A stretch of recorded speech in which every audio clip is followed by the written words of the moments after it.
the learning capacity. Mhm. I think about an adage. This comes from Darren Hardy. He was the founder of Success Yeah. Magazine. Okay. He For has sure. the Darren Daily morning Mhm. motivational things. We've mentioned it on the podcast I've heard of before. them. Yes.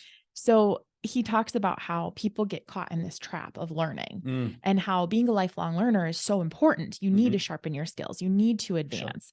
But he was talking about this guy who said, I'm going to kill it because I'm going to read 52 books this year. And Darren's response was, why don't you read the same book 52 times? Welcome back to the Dream Architect Life podcast. I have an extra special guest to introduce here today. I'm going to give the formal bio, and then we're going to get into the nitty gritty of what our guest is all about and the value he's about to bring to you. So that being said, I have with me Dr. Scott Burtis. Dr. Burtis is a chiropractic physician, board certified clinical nutritionist, and certified functional medicine practitioner.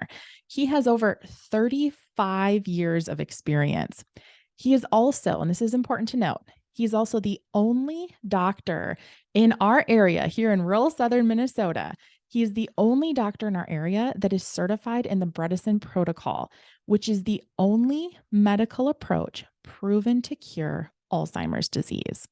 He has been published both locally and internationally and has recently co-authored an article with noted functional medicine authors, Dr. Richard Johnson and Dr. Dave Perlmutter and Dr. Dale Bredesen. With a special emphasis on restoring energy, Dr. Burtis has seen many amazing responses over the years. After restoring and maximizing his own metabolic health, Dr. Burtis has recently enjoyed helping patients with type 2 diabetes, thyroid issues, fertility issues, and fatigue and energy issues. So all of that being laid out there, welcome to the show. Thank you. Excited to be here. Well, I am so excited to have you. Brian and I both have really been looking forward to this recording. We believe that there are so many synergies between health and wealth. Mhm. And that's really why we brought you here today. So without further ado, I would like you to share in your own words, why this industry, why this journey for you? Yeah. So it started out quite young. My mom had been having a long battle with cancer, colon cancer. And in the middle of that battle, my dad was diagnosed with a brain tumor. He passed away when I was 14. My mom passed away from her cancer a year and a half later. Mhm. Throughout that thing, I got real familiar with medicine. I really wanted to help anybody else avoid the same situation. So I decided to go into medical school. But about halfway through college, I thought, I don't like the techniques they're using, the tools they're using, chemo radiation. There's got to be a better way, something more natural. And so I ran into a friend from UMD. He introduced me to chiropractic and natural healthcare, and that brought me here. Mm. So, I think it's so interesting because so many people, when they've had such great accomplishments, it's truly built off of a foundation of why, Mhm. right? And so I think that sharing your story, those hit home with people Oh, yeah. and people can see themselves in their own experiences. Mhm. So I appreciate you sharing that Sure. vulnerably. Yeah. So, one thing we like to do here is to give people tactical action items. Mhm. So we're getting right to the meat at this Right point. into it. Right. What are a few things, maybe simple steps that people can take to better their health that's maybe outside of your traditional, take a prescription, Mhm. go in for surgery, go to the doctor? What are some simple things people can do? Right. It all goes back to the cue you can hear in all these prescription commercials. They say, when exercise and diet fail you, well, they don't fail you. You fail them. Mm, So if you have a good exercise routine, if you keep physically active, if your diet is healthy, 99% of the stuff will never manifest in your life and your health. So the biggest thing is go back to basics. Eat healthy, get plenty of fresh, clean water, fresh air, move your body. It's such a fountain of youth and it's so simple. And yet most folks have been convinced that the answer is out there. You got to go get a prescription. You got to go see a doctor, or you have to wait till something bad happens. And that's just not true. mm. It's funny because there's a mantra, and I want to say it's from the creator of the strategic coach. He has this saying of, it worked so well, I stopped doing it. Yes. I thought about that, Yeah. right when you're talking about some of these very simplistic things with moving your body, with Mhm. getting out and getting fresh air, Yeah. getting that sunlight. Mhm. I think people, and maybe I'm just speaking for myself here, Sure. but we can overcomplicate things Yes. and we can make it so much harder than it needs to be. Right. And I think that's what I can appreciate so much about the approach to functional medicine Hmm. and the things that you and others are bringing to, their clients and their future clients, people that Right. just, it's bringing awareness. Hmm. So, outside of maybe forgetting some of the basics, Hmm. what are some of the biggest issues or obstacles that you're seeing people face when it comes to their health? So a big thing is a type 2 diabetes, blood sugar dysregulation, most of that based on their diet and lack of Mm, exercise. So again, it keeps going to these same basic things. So, and a big reliance on, again, the answer's out there. It's not in here. So we can really re-regulate a lot of the dysglycemia, which is a fancy word for bad blood sugar control, through watching our diet. I like to tell patients, when you come to see me, we're going to find out where you're at, and I mm, can give you some tools to transition. I'm not going to give you these supplements forever. Sometimes if they're genetically based, yeah, but I want to give you these things to transition you into a healthier lifestyle. It makes it easier for you. You see more results faster. And then we start pulling things away as you don't need them. These aren't just crutches. They're like, little jet packs to help give you energy to get through there and over the next hurdle. mm. I keep thinking about everybody's journey is so different Hmm. and truly unique when it comes to their health. Hmm. And I think that a lot of times people look for that blanketed or that bandaged approach. Yeah. And I think to your point, when you're able to customize and kind of use that as a launch pad Hmm. and really help them get back to their optimal health, there's so much value in that. So it seems so simple. This is the Yeah. point I'm getting at. It Hmm. seems so simple, but I would guess that there's instances where you see people kind of get in their own way. So Oh, give yeah. me some examples of that where, people maybe get hung up or they fall off track or, Yeah. don't optimize in the way that they should. Yeah. For instance, there's genetic differences. Some people, their bodies aren't going to work well with aerobic exercise. They should be lifting, and vice versa. And if you don't know that, you're going to beat yourself dead going to the gym and working out and lifting. And you'll say, I've done all these things. I'm not losing weight. It's like, well, try this. But I like to lift, or I like to run. I like to run. You have to be willing to find out what's going to work best for you. Mm, Some people, they say, well, I did the keto diet. It didn't work for me. Well, let's look at your genetics. Oh, you're better off on a moderate carb, moderate protein diet. We got to find out what works best. It's called precision medicine or personalized medicine. You can't just say, well, here's a prescription because you fit this pigeonhole. We got to find out what's your 3 or 4 main factors and put those together and then find out what works best for you. Hey, Brittany here. In case you hadn't heard, our latest book, Dream Architecture, is available for the taking. Think about it like this. What is your biggest, wildest dream of what retirement could look like? Not the dream that your friends have, or your parents maybe had, or your coworkers. Your best dream, the unreasonable one, the one that you might have trouble admitting even to yourself. So that is what the Dream Architecture book is about. Hop on over to dreamarchitecturebook.com so you can start dreaming big today. So the first thing that comes to my mind there is, I love riding a stationary bike. Hmm. That's my jam. That's something that I really enjoy. Sure. So if I were to come to you and you're like, actually, Brittany, you maybe shouldn't be doing so much of that and you should be lifting. Hmm. If somebody already has a great routine established Hmm. where they're constantly running and they love it, Yeah. or they're biking and they love it, or Hmm. they're swimming and they love it, whatever that is, Yeah. how would you kind of build that program for them so that they don't feel discouraged by giving up something that they enjoy so much? Yeah. If someone finds something they love, like I love running, and I'm not going to say stop that. I'm going to say, well, Yeah. let's build on top of that. Let's add some variety, and it's never an and or. It's like, well, let's combine these things too. Some people have said, I'm not changing my diet, but I'll Mm, exercise. So then we have to adapt to that. So in your case, I would say, well, let's have you keep doing the bicycling, but let's add this. Let's take 10% of your time and start doing some lifting stuff, and watch you feel the difference. mm, Most people, once they feel the difference, they'll say, wow, I didn't know I could feel like that. Or I yeah. didn't know I could ever do pull-ups my whole life. And now they're doing them. So you have to find something that's going to give them some response and some reward to pull them in that direction. Mm. So along those lines, are you like in your program? Because I think sometimes people just need that added accountability. Mhm. They need that added push. Sure. So is there consistent check-ins? Like, what does that path look like? Because I think it can be so easy to fall off if you don't have somebody to Yeah. kind of cheer you on along the way. Yeah. So typically when a patient comes to me for functional medicine stuff, we'll do a consultation. We'll decide, well, do you want genetic testing? Do we want a blood draw? Do we want different kinds of testing? There's all sorts of testing. We'll say, what's their biggest weakness? What's their most obvious thing? And we'll test that.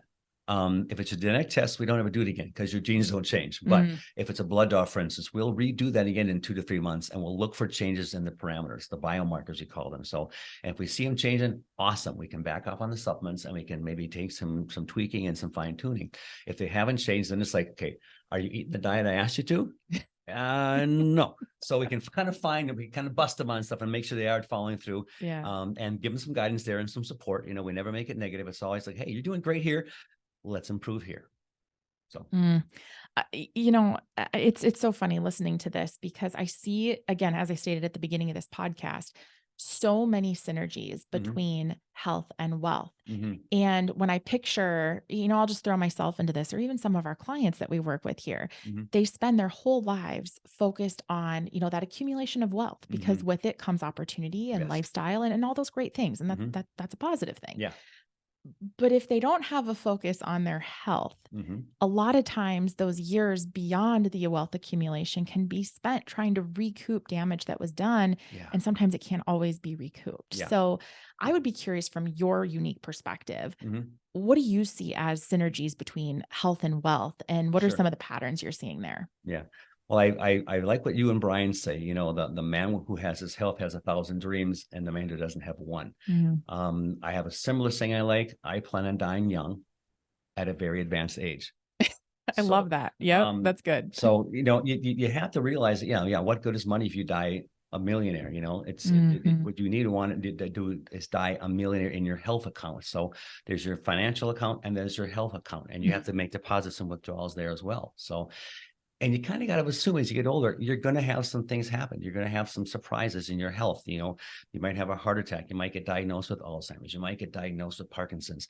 What can you do now to limit those things? So Mm, there's so much you can do to increase your resilience. So, again, back to the diet thing, back to the exercise thing, chiropractic, making sure your nervous system is finely tuned as much as possible. So, I mean, to me, resilience is such an important word. If you have resilience, you can handle a lot of these bumps in the road. mm, You keep putting money into your health bank account, and that way when things do hit, you're ready and you have mm. the resilience and you have the backup. Yeah. You know, I love that analogy too, of the deposits and the withdrawals in both your health and your financial Hmm. account. And I think too, and again, I can't speak for everybody because everybody's situation is different, but I think about times in my life where I've invested proactively in my health, Hmm. where I've taken specific measures. It's a heck of a lot less expensive Oh, than the alternative, right. than when you're having to address something that maybe could have been caught earlier on. So I think that thought process is really magical. And if people pay more attention to that and are more intentional on the health focus, Hmm. I think there's so much vibrancy that can come in their futures. Yeah. Yeah. So I don't know if you have a comment on that at all. Yeah. There's one piece of really good advice I've heard throughout the years, and they say, your stomach's so important to your health. Take care of your stomach the first 40 years. It'll take care of you the next 40 years. Mm, But the same thing you said about your heart, your lungs, your muscles, everything. Your brain is such a big thing these days with dementia.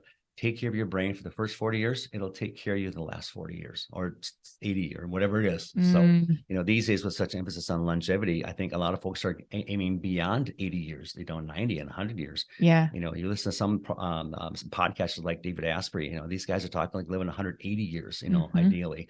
And I think a lot of them are going to hit 120, 130, and 140 and in good shape. Yeah. So, Yeah. and it's a lot easier to gain some of those health account deposits when you're 20, 30, and 40 than when you're 70 or 80. It can be done. It can be done. I'm Hmm. not saying don't stop trying when you're 70 or 80 and Yeah. don't start, but it makes such a bigger difference when you're 40 and 50 and 60. Yeah. It's interesting. I was actually in a conversation recently with some friends and maybe haven't been exposed as much to the longevity space. Hmm. And there was a comment made about how they don't want to live past like 80 years old. And I was like, oh, dagger through my heart. Like Yeah. I understand where it was coming from Yeah. with, Yeah. I don't want to be bedridden or, Yeah. unable to move. Hmm. But man, if you can live to 120, 140 and be vibrant and mobile and feel good, Yeah. it's to your point of, Yeah. yeah, I'm going to die young at a really old age, like Yes. whatever, however that ending was. Yeah. So I think it's bringing awareness. And Yeah. that's why conversations like this need to happen more often, in our Hmm. opinion, Yeah. because I think if people are thinking about it different and are taking that proactive approach, there's so much life to be had. Sure. And I think it ties too into legacy. Hmm. So I would be curious too, how, if you've had conversations around this with any of your clients or Hmm. customers that come through, when you think about legacy, a lot of people are thinking about what they leave behind. Hmm. But a lot of times when we're talking about legacy, it's what you get to participate in while you're still here. Sure. So I'd be curious if you've had conversations like that, or kind of how that shapes maybe your approach towards longevity. Yeah. So a couple of things. I know a lot of grandparents and great grandparents these days are raising their grandchildren and even great grandchildren. I have one Mhm. patient, she's in her 70s. She raised her kids, her grandkids, and her great grandkids just because of life circumstances. So, Wow. and she had the ability to do it because she kept pursuing her health. So, and she was around to give them that boost in life. The other thing is, kind of going back to the extreme longevity. Imagine a person who's 120 years old, 140 years old, and in good health, the wisdom they could give you, Mm, the things they could share, the life experiences. We all look to our elders, hopefully, and say, hey, I need some wisdom. I need some advice. How about an 80-year-old guy? How about a 100-year-old guy? How about a 120-year-old guy saying, well, for the past 80 years, I've done this and it's mm. worked really good for me. That just blows my mind that's possible. That is amazing perspective, and I actually hadn't thought about that, the wisdom Yeah. that comes with the years, Yeah. and especially vibrant years, because Hmm. I know there's so many people that Brian and I know in different networks we're part of that have this focus of a truly lengthy life, like Yeah. these years we're talking about. Hmm. And their whole vision is it's travel, it's mobility, it's hiking, it's being Yeah. active, it's, socializing, Hmm. it's meeting new people, it's creating new businesses, new opportunities. Yeah. Like these people are never going to stop. They're not going to Yeah. stop until they physically, like, decide it's time for their passing. That's right. Yeah. Yeah. So, I think that gets so exciting, the wisdom and the experiences that come with it. I think that's such a great perspective. Thank you. This is going to flip the script a little bit more personally, because Hmm. we like to talk here about opportunities for overcoming fear. Hmm. And, there can be so many things, especially in building a business, Hmm. building a successful business, Yeah. in, your own life's journeys and things that happen and hurdles that come about. So I would love to know, when was a time that you overcame fear, that you didn't let it stop you, even though it maybe should have? Yeah. So I had been doing basically strictly chiropractic the first 20, 25 years of my practice. Mm. Was very comfortable, was very good at it. I mean, after 20 years, how much more can you learn about chiropractic? But then with my son's brain tumor and his illness, I really felt compelled to take this leap into this whole new area for me: nutrition, functional medicine. Mm. And so I took this dive in. I got my master's degree in clinical nutrition. I got my board certification in clinical nutrition. And so I kept thinking, I don't know enough yet. I don't know enough yet. I'm not there yet. But at some point I had to say, you know what? I got to stop learning stuff and start applying stuff. And it's like, Mm. people know a lot, they, or this other person said this. And now it's like, well, I feel like I have something to share with you. So it took a leap of faith those first few times to tell patients, hey, you know what? Maybe you should try this instead. And I got some rejection. They say, well, my medical doctor said you're wrong. Okay. But sometimes they said, oh, I never thought of that. I'm going to try that instead. And it worked Yeah. well for them. So, yeah, so there was a lot of ups and downs, and there's still ups and downs there. But at this point, it's like, okay, I know a lot. I'm pretty Mhm. well qualified. I'm 60 years old. I know my stuff here. I'm going to tell you what I know. Yep. And if you want to take it, wonderful. That's a blessing for you and me both. If you want to reject what I'm telling you, next. That's Mhm. the thing that Wayne Dyer taught me. Wayne Dyer? I do know who Yes. Wayne Dyer is. One of Yes. the best things he taught me about rejection is the word next. Yeah. So just keep going. Yep, absolutely. And I think it's so interesting too when you think about the learning capacity. Hmm. I think about an adage. This comes from Darren Hardy. He was the founder of Success Yeah. Magazine. Okay. He For has sure. the Darren Daily morning Hmm. motivational things. We've mentioned it on the podcast I've heard of before. him. Yes. So he talks about how people get caught in this trap of learning Mm, and how being a lifelong learner is so important. You need mhm, to sharpen your skills. You need to sure. advance. But he was talking about this guy who said, I'm going to kill it because I'm going to read 52 books this year. And Darren's response was, why don't you read the same book 52 times? Yeah, And become masterful at your skill, masterful at one thing. So you actually take action. sure. And I found myself guilty of that too. I love to read, I love to Mhm, learn. me too. And you can get caught in this analysis Yes. paralysis Yeah, yeah, where you're like, okay, well, I got all this stuff and I think I know what I'm talking about, but it's hard moving forward. So yeah. I think that's such a great, valuable insight that you have there is just take action, start Yes. having the conversations, Mhm. and you're going to have rejection. And that Yeah. sucks. But you know what?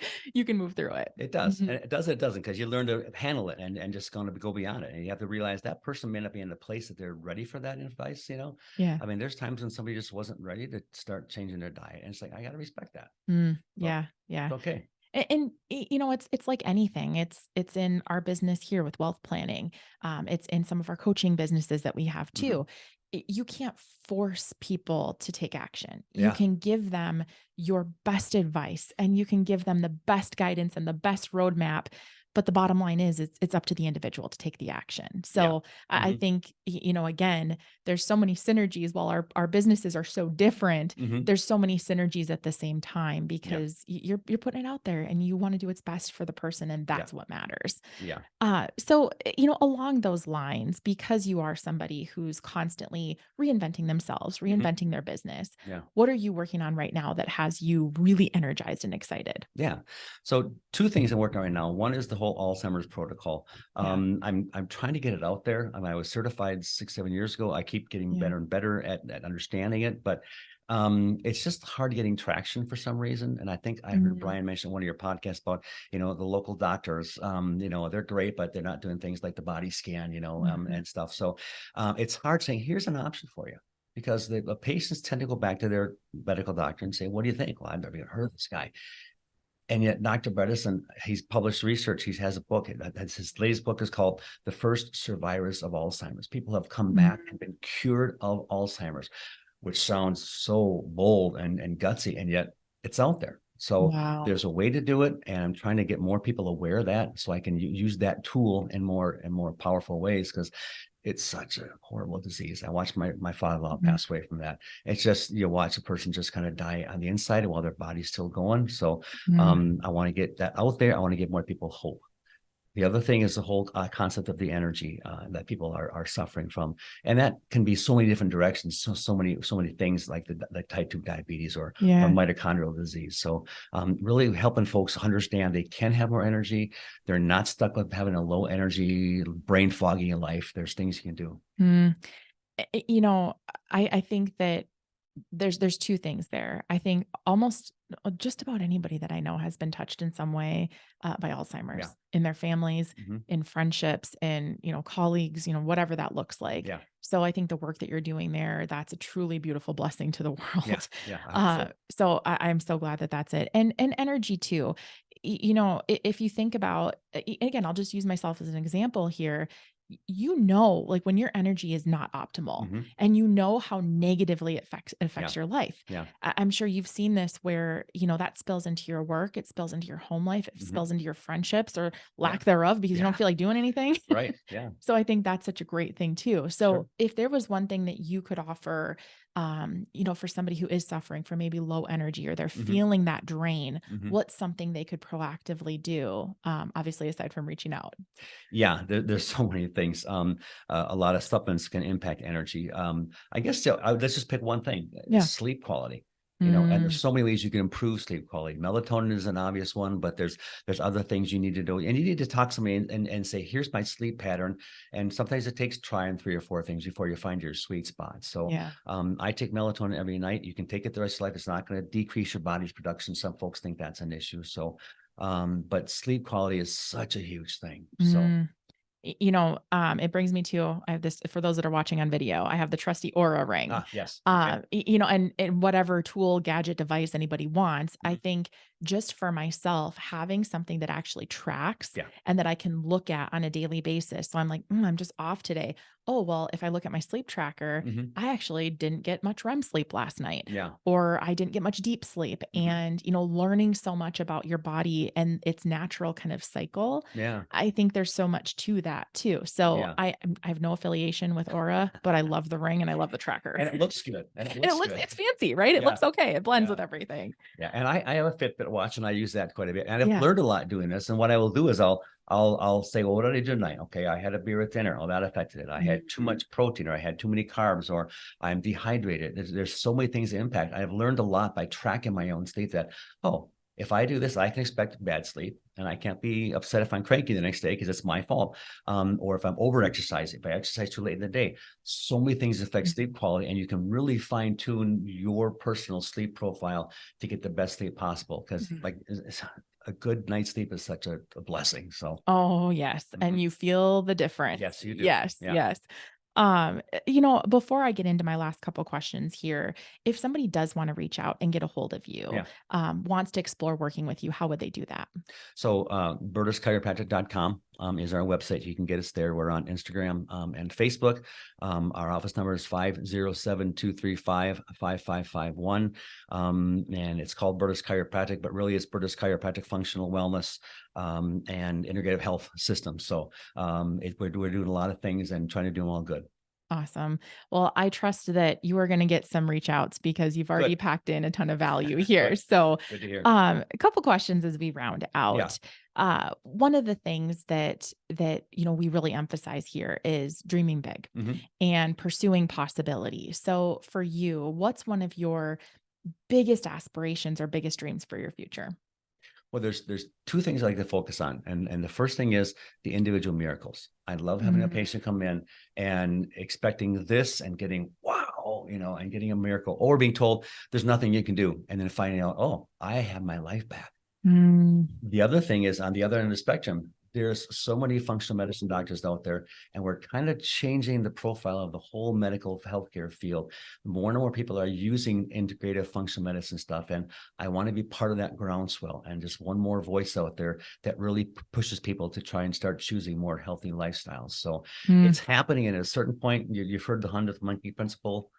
I don't think so. Let's share it. Okay, so back in the 50s, some primatologists were researching monkeys on an island in Japan, and one monkey started washing their potatoes in salt water. Well, then two did, and then three, then 10.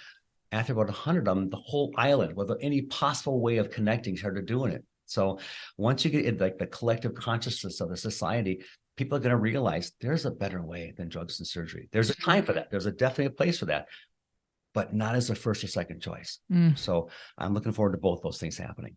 I love that. And you can tell your passion behind what you Yes. do because your whole energy just got excited Yeah, talking about that. good, So you good. can tell it's a big dream. It's a Yes, big it is. aspiration. Yeah. As we round this out, if you were to only be able to leave one solid piece of advice for our listeners, Mhm.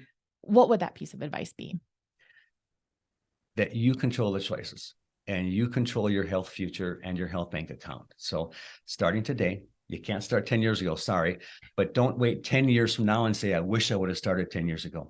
Today, start making small choices like more water, better sleep, get an Oura ring or a Fitbit and start paying attention to it. Get your spine adjusted, get your nervous system trained up. That's more than one, isn't it? Sorry. I like it. I'm going But with it. I'm like, yeah, all yeah, of it. but have the mindset. You guys talk about mindset a lot. Yeah. Have the mindset that today is the first day of the rest of my life, and today is the first day I start making new choices. And your 20-year-old, or your 10 year from now, your 20 year from now person, your kids and your grandkids will thank you. And when you're that 120-year-old sage that's giving advice to your third and fourth generation down, they'll say, wow, great grandpa, you're so smart, and I just can barely keep up with you. Yeah, I love that so much. I am so grateful to have you on the show. Thank you for awesome. sharing your time. Yes, I appreciate it. Thank you. Excellent. Well, that wraps up today's episode of the Dream Architect Life podcast. We will catch you right back here next time.